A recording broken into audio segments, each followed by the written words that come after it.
आदरणीय बंधुओं, माताओं व मेरी प्यारी बहनों, राधे राधे। आपका हमारे इस YouTube चैनल पर बहुत बहुत स्वागत है। बंधुओं, आज हम इस वीडियो में पौष माह कृष्ण पक्ष की सफला एकादशी की कथा सुनेंगे, जिसे सुनने सुनाने से भगवान श्री हरि की कृपा से सर्व मंगल व सभी कार्यों में सफलता मिलती है। कथा सुनने के बाद यदि आप हमारे चैनल पर नए हैं तो कृपया हमारे चैनल को सब्सक्राइब करें, बेल आइकन को प्रेस करें ताकि हमारी वीडियो की नोटिफिकेशन सबसे पहले आप तक पहुंचे। वीडियो को शेयर व लाइक भी जरूर करें। कथा के अनुसार चंपावती नगरी में महिष्मती नाम का एक राजा राज्य करता था। राजा के 4 पुत्र थे। उनमें से लुम्पक नामक सबसे बड़ा पुत्र बहुत पापी था। वह पर स्त्रीगामी, जुआरी और वैश्यगामी था। राजा ने अपने पुत्र के ऐसे कृत्य देखकर उसे नगर से निकाल दिया। तब लुम्पक मन में सोचने लगा कि पिता और बंधु बांधवों ने मुझे त्याग दिया है, अब मुझको क्या करना चाहिए। इस प्रकार सोचते सोचते उसके मन में आया कि मैं दिन में वन में रहा करूँगा और रात को नगर में जाकर चोरी कर अपना पेट पालूंगा। और लुम्पक वैसा ही करने लगा। दिन में वह वन में एक पेड़ के नीचे रहता और रात को नगर में चोरी कर जीव हिंसा कर अपना पेट पालता। एक बार पहरेदारों ने उसे पकड़ लिया, पर राजा के भय के कारण उसे वस्त्रहीन कर छोड़ दिया।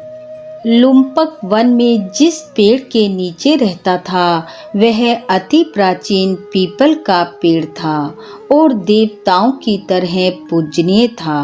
वह पापी लुम्पक पाप करता और उस पेड़ के नीचे आकर रहता।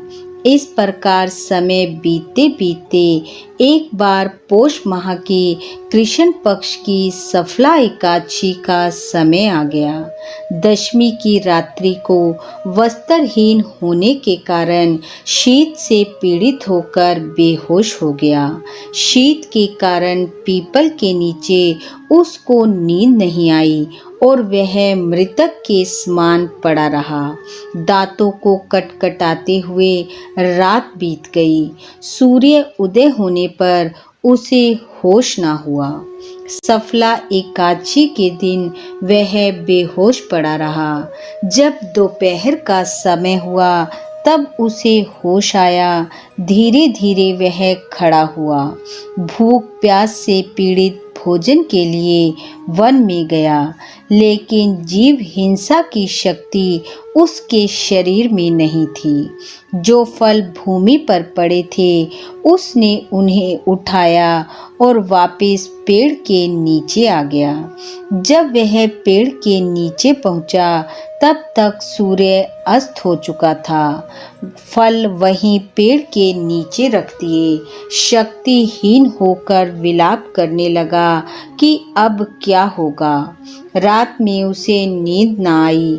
इससे उसका एकादशी की रात्रि का जागरण हो गया। भगवान श्री हरि ने अनजाने में उसके द्वारा उन फलों का हुआ पूजन और रात्रि जागरण से सफला एकादशी व्रत को स्वीकार कर लिया और इस प्रकार लुम्पक से सफला एकादशी का व्रत हो गया, जिसके प्रभाव से सुबह सूर्य उदय होने पर एक दिव्य अश्व उसके पास आया और आकर खड़ा हो गया। उसी समय आकाशवाणी हुई, हे राजपुत्र, वासुदेव की कृपा से और सफला एकादशी के व्रत के प्रभाव से निष्कंटक राज्य को ग्रहण करो, अपने पिता के पास लौट जाओ। जैसे ही उसने बहुत अच्छा कहकर अपनी स्वीकृति दी, वह दिव्य रूप हो गया। तब उसने आभूषणों से युक्त होकर घर जाकर पिता को प्रणाम किया। पिता ने उसका राज्य अभिषेक किया। बहुत वर्षों तक उसने निष्कंटक राज्य किया। वृद्ध अवस्था आने पर भगवान विष्णु की भक्ति में लीन होकर पत्नी सहित वन को चला गया और श्री हरि की भक्ति करता हुआ अंत में वैकुंठ लोक को प्राप्त हुआ। इस प्रकार जो भी मनुष्य सफला एकादशी व्रत को करते हैं, इसकी कथा को पढ़ते सुनते वे दूसरों को सुनाते हैं, वह इस लोक में यश व सफलता प्राप्त कर अंत में वैकुंठ लोक को जाते हैं। बोलो विष्णु भगवान की जय। बंधुओं, भगवान श्री हरि की कृपा आप व आपके परिवार पर सदैव बनी रहे। आपका घर आंगन खुशियों से महकता रहे। इन्हीं शुभकामनाओं के साथ आप सबका बहुत बहुत धन्यवाद। राधे राधे।